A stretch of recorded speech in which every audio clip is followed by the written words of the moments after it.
Welcome to the market money magnet guys. आज हम यहाँ बात करने वाले हैं ट्राइडेंट लिमिटेड के बारे में। अब जो ट्राइडेंट लिमिटेड है इसको आप यहाँ देख ही सकते हैं कि आज भी इसमें करीबन 4% के आसपास की तेज़ी देखने को मिली। इवन दो कल भी हमें इसमें तेज़ी देखने को मिली थी। जो स्टॉक काफ़ी टाइम से हम कह सकते हैं एक फ्लैट परफॉर्मेंस में था, अब अचानक से इसमें तेज़ी देखने को मिल रही है। तो आज हम यहाँ इस वीडियो में ये जानेंगे कि क्या ट्राइडेंट में ये तेज़ी का कारण, एक दूसरा तो क्या इस तेज़ी के चलते हमें इस स्टॉक में इन्वेस्ट करना चाहिए। सेकंड तो ये जो टेक्सटाइल इंडस्ट्री से बिलोंग करती है, क्या टेक्सटाइल इंडस्ट्री का फ्यूचर कुछ अच्छा हमें देखने को मिलता है या नहीं। हम ये सारे सवालों के जवाब आज इस वीडियो में देखने वाले हैं। सबसे पहले तो आप यहाँ पे जो तेज़ी के पीछे का कारण है वो जान लीजिए।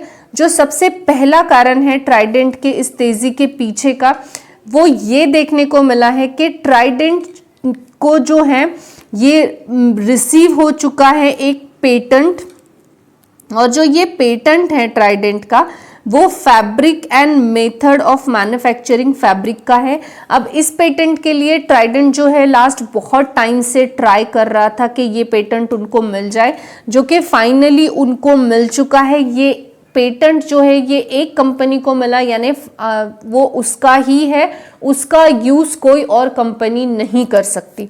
तो ऑब्वियस है ये एक फ्यूचर ओरिएंटेड बात डेफिनेटली ट्राइडेंट के लिए है। अब ये चीज जो है, इसके साथ साथ एक चीज हम जरूर यहाँ पे जानेंगे, वो ये है जो टेक्सटाइल इंडस्ट्रीज है गाइज, वो टेक्सटाइल इंडस्ट्री ही हमें जो है ये पिछले पोस्ट कोविड से कुछ अच्छे परफॉर्मेंस देते हुए नहीं दिख रही है। Q2 में भी हमने देखा कि सिर्फ ट्राइडेंट ही नहीं बल्कि सारे ही टेक्सटाइल इंडस्ट्री के जो स्टॉक्स थे उनका जो Q2 का रिजल्ट था वो हमें इतना कुछ अच्छा देखने को नहीं मिला। सबके जो एक्सपेंसेस थे वो बढ़े हुए थे, जिसके चलते कि हमें प्रॉफिट और रेवेन्यू डालाडोल देखने को मिले थे।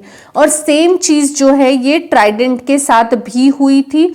ट्राइडेंट लिमिटेड में भी हमने अगर Q2 का रिजल्ट आपने देखा होगा तो Q2 के रिजल्ट का जो परफॉर्मेंस था, एक्सपेंसेस बढ़ चुके थे और रेवेन्यू ग्रोथ इनका कम देखने को मिला था। इसके अलावा अगर हम ट्राइडेंट के बारे में बात करें तो गाइस ट्राइडेंट का जो मार्केट कैप है ये करीबन 19,000 से ज़्यादा देखने को मिलता है, यानी है। और इसके अलावा रिटर्न ऑन इक्विटी अगर इसका देखें तो 22.91% का है। इसके अलावा अगर हम इसका डेप्थ की बात करें तो 1570 करोड़ का डेप्थ है। अब डेप्थ होना यानी कंपनी बुरी है ऐसा बिल्कुल भी नहीं होता। और इसके अलावा अगर हम इसका प्रॉफिट ग्रोथ की बात करें तो 135.70% का प्रॉफिट ग्रोथ है इनका। और अगर कैश कन्वर्जन साइकिल की बात करें तो 45.11 डेज का कैश कन्वर्जन साइकिल है। इंटरेस्ट कवरेज रेशो जो है ये भी हमें 13.70% का देखने को मिलता है। इसमें पॉजिटिव फैक्टर एक और ये भी देखने को मिलता है कि इनका जो प्रमोटर का होल्डिंग है ये करीबन 72.94% का है, जो कि एक मिड कैप कंपनी के लिए बहुत बढ़िया है, क्योंकि अगर कंपनी में प्रॉब्लम हो तो सबसे पहले प्रमोटर्स भागेंगे। अब ये तो रही पॉजिटिव फैक्टर्स। अब निगेटिव फैक्टर क्या है, तो इसका जो रेवेन्यू ग्रोथ है वो पुअर देखने को मिलता है, यानी 9.85% का। उसके पीछे का रीज़न भी मैंने आपको बताया कि जो ओवरऑल टेक्सटाइल इंडस्ट्री है वो रॉ मटेरियल के एक्सेसिव प्राइस की वजह से अफेक्टेड थी, जिसके चलते कि उनके एक्सपेंसेस बढ़े, क्योंकि रॉ मटेरियल पे ही उनको ज़्यादा एक्सपेंस करना पड़ रहा था, जिसके चलते वो लोगों का हम कह सकते हैं रेवेन्यू सबका ही थोड़ा पुअर देखने को मिल रहा है। अब यहाँ हमने जो ट्राइडेंट है इसके बारे में एक न्यूज़ तो देखी थी कि इसको जो है ये fabric and method manufacturing fabric का जो पेटेंट मिल चुका है, यानी इन शॉर्ट अगर मैं आपको शॉर्ट में समझाऊं तो स्पेशल सॉफ्ट टॉवल्स ये बनाएंगे जो कि विदाउट एनी केमिकल के यूज होगा, यानी बिना केमिकल के यूज के जो है ये फैब्रिक प्रोड्यूस करेंगे और उसके टॉवल्स मैन्युफैक्चर करने वाले हैं। अब टॉवल्स ही नहीं, फैब्रिक अगर उन्होंने प्रोड्यूस किया विदाउट केमिकल के तो वो कुछ भी बना के बेच सकते हैं। तो बेसिकली इनको जो है फैब्रिक मेथड और मैन्युफैक्चरिंग फैब्रिक का पेटेंट मिल चुका है, जो कि भविष्य में ट्राइडेंट को बहुत ही फायदेमंद साबित होने वाला है। जैसे कि ग्रीन एनर्जी, क्लीन एनर्जी का एक भविष्य देखने को मिल रहा है, वैसे ही हम अपने जो पोल्यूशन फ्री जो चीज़ें प्रोड्यूस करने वाले हैं फ्यूचर में पोल्यूशन को देखते हुए, उसके चलते हमें ट्राइडेंट का ये जो क्वालिटी, अभी ये जो पेटेंट है ये भविष्य में उनको बहुत फायदेमंद डेफिनेटली साबित होगा। सेकेंड चीज़ जो है, जो मोस्ट इम्पॉर्टेंट है, जो सभी टेक्सटाइल इंडस्ट्री के लिए इम्पॉर्टेंट है, वो ये है कि जो रॉ मटेरियल के एक्सेसिव प्राइस थे वो अब 50% से भी ज़्यादा नीचे आ चुके हैं। यानी ये भी एक जो बहुत अच्छी न्यूज़ है वो ट्राइडेंट इंडस्ट्री के लिए देखने को मिल रही है। यानी हम एक्सपेक्ट कर सकते हैं Q3 या Q4 के रिजल्ट इनके बहुत ही बढ़िया आ सकते हैं।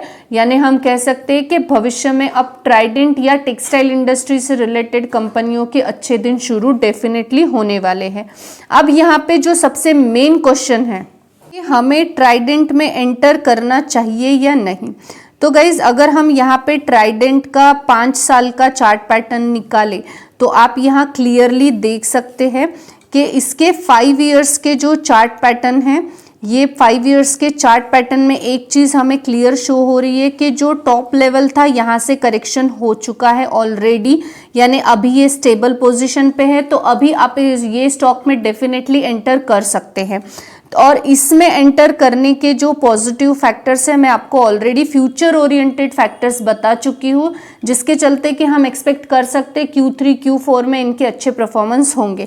सेकेंड मोस्ट इंपॉर्टेंट चीज़ अगर हम यहाँ देखें तो 1 साल में इसने माइनस में रिटर्न दिए हैं, और यही अगर हम 5 साल का इसका चार्ट पैटर्न देखें तो यहाँ पे इसने 350% से ज़्यादा के रिटर्न्स बनाकर दिए हैं। तो अगर आप एक्सपेक्टेड हो कि आपको इस स्टॉक में एंटर करना है तो आपको लॉन्ग टर्म के लिए करना चाहिए। दूसरा, तो इस समय आप इसमें डेफिनेटली एंटर कर सकते हो। टेक्सटाइल इंडस्ट्री जिस चीज़ से अफेक्टेड थी वो प्रॉब्लम उनकी सॉर्टिंग आउट हो चुकी है, क्योंकि रॉ मटेरियल्स के जो प्राइस है ये मोर देन 50% से नीचे आ चुके हैं। यानी अब इनके एक्सपेंसेस जो है Q2 में, Q3 में हमें Q2 में देखने को मिले थे बढ़े हुए, वो एक्सपेंसेस उनके कंट्रोल में देखने को मिलेंगे, जिसके चलते प्रॉफिट जनरेट होगा और रेवेन्यू भी बढ़ता हुआ देखने को हमें मिलने वाला है।